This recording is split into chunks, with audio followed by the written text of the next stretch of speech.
This past spring, Sarah Bond found herself at the center of an unexpected controversy. Sarah's a classicist, a profession that doesn't really attract conflict, especially about race.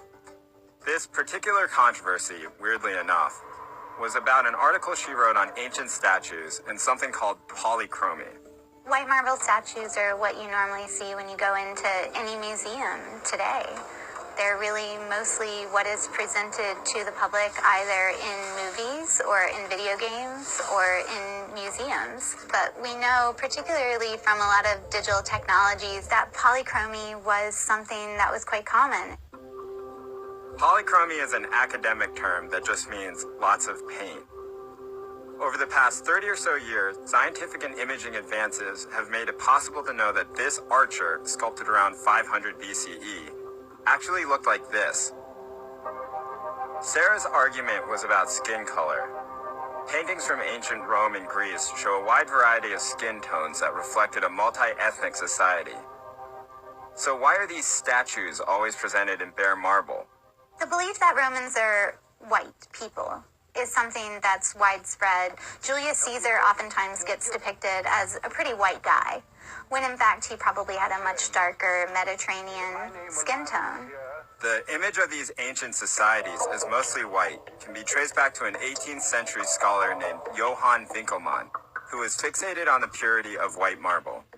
There is no monolithic skin tone for the entirety of the Mediterranean. You have people that are from North Africa, people that are from what is modern day Nigeria and Ethiopia that are intermixed. For centuries, nobody questioned any of this. And now, the work of figuring out what these statues actually look like fall to people like Rachel Sabino, a conservator at the Art Institute of Chicago.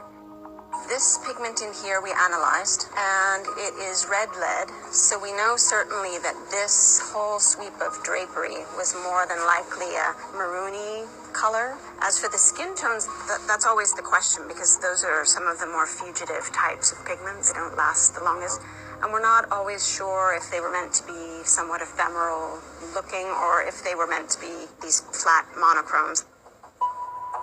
To Sarah, the paint on these statues challenges the belief that the Western world was built by white emperors, white scribes, and white artisans who created white statues. What you're describing is this sort of normalization of white marble. What effect do you think that that's had in terms of building out standards of beauty in the Western world? So I think that Western civilization is itself a cultural construction, something that has been reused to argue for the superiority of Europeans and for Western civilization, and thus to connect the U.S. to Europe in this cultural heritage. Sarah and a growing number of classicists believe that polychrome statues should come with some cards, display, or even overlaid projection that would show how they originally looked. There's resistance to any sort of alteration in something that's been perceived as an art historical standard, even the Sistine Chapel ceiling. So there are going to be people who are attached to the idea that these things were white.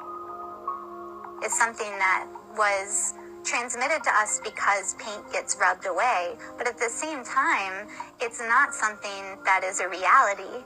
It's a fiction that we really like telling ourselves.